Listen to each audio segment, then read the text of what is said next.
You like Asia, Mm-hmm. you like the US. Yep. What about Europe?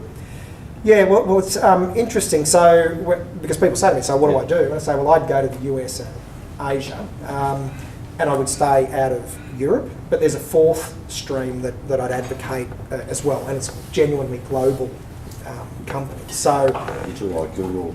yeah, Facebook. Google, Coca-Cola. You know, Coca-Cola is called a US company because it's headquartered in the US, but it makes most of its money overseas. It's actually a truly global company. So the way that we invest, and we've actually got a asset management business set up that focuses on this, is on global mega caps. So we don't want to pick the region, we just want genuinely global companies.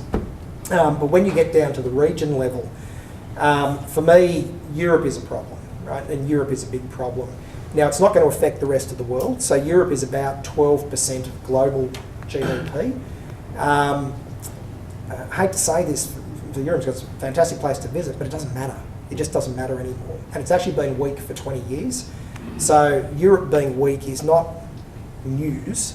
It's something that's been around for a long time. And it's got all sorts of problems. So firstly, I'm a big believer in demographics. If you've got the people and you've got population growth, things go up. If you look at Europe, Eastern Europe is already in negative population growth, and Western Europe will slide into negative population growth between now and 2020. So if I give you an extreme example, I'll give you one which is based in the US, but it's about a city. And about 18 months ago, there was a lot of noise around Detroit. In 1961, the most wealthy city in the US was Detroit.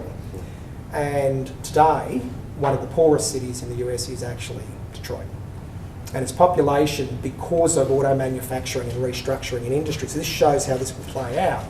Its population, I think, peaked at about 1.5 million, and it's now down to about 700,000. 10,000 people a month leave Detroit. 80,000 homes are empty. Now, if you go home and one of the houses in your street is no longer needed, what do you think that's going to do for property prices in your street? Because the person who owns that home is going to pretty much take whatever they can get for it. So it gets pretty ugly. So in the last 5 years, so it would be 7 years because it was up until 2 years ago, the average house price in Detroit, if you go back 7 years, was probably about $400,000. Does anyone want to guess what it was 2 years ago? 25, 30.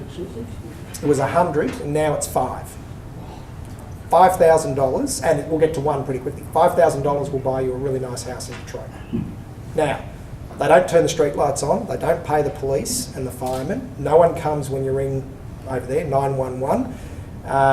Your garbage doesn't get picked up very often, and it's got one of the worst crime rates in America. But that shows you what happens when the population leaves. Unfortunately, that is Europe. That will be Europe. And even though I'm a big fan of Asia, Japan as a country, in the next 25 years, its population will decrease from 128 million to 93. And Japan's problem is not that its people are getting older, it is that the Japanese hate immigration, they will not permit it, and because of that, that population dispersion that you need to keep things up is diminishing, and Japan's going to inflict that same sort of problem to itself. So the outlook for Europe is not good. Its GDP growth has averaged less than 1% since 1995. We've done 3, China does 7, US does 3. It's in decline. And the problem they've got is Germany is very industrious. It's the manufacturing belt.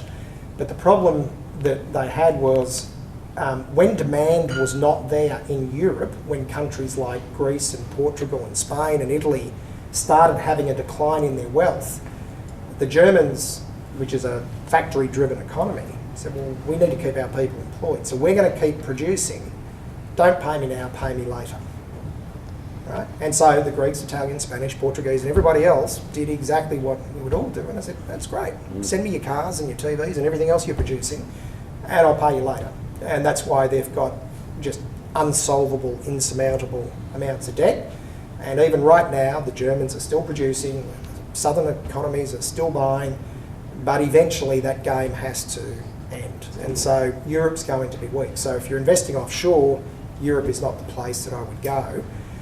Interestingly, when you look at how expensive different share markets are, so price-earnings ratio, most of you familiar with those? It's the multiple of the profit. So if you've got a price-earnings ratio of 10, if my company makes $10 profit, my share price is $100, or my company's value is $100.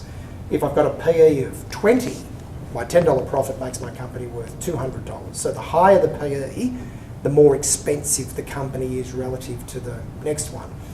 The PE for the US is about 20, and given it's pretty much the strongest economy in the world, it deserves it. The PE for Europe is about 17, and the PE for Asia is 14. Now, if you want to ask me whether I want to pay more money for Europe than Asia, I can tell you I certainly don't. And if you look at all the growth prospects, Asia is particularly strong, and the US kind of has its own, results and is largely self-sufficient. So Europe is arguably 20% too expensive, and Asia is 20% too cheap.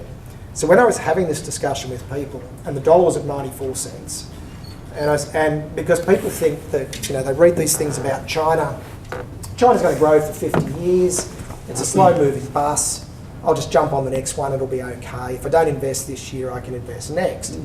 And I said, well, if the currency's 10 or 15% lower, and the share market's 30% higher, because it will fix itself, you can't sit around and wait, because what was a screaming bargain is now still maybe a good investment, but it's not the bargain that it was. And in fact, in 2 months or 3 months since I've been on this, your 10%, it's 10% more expensive just through the currency.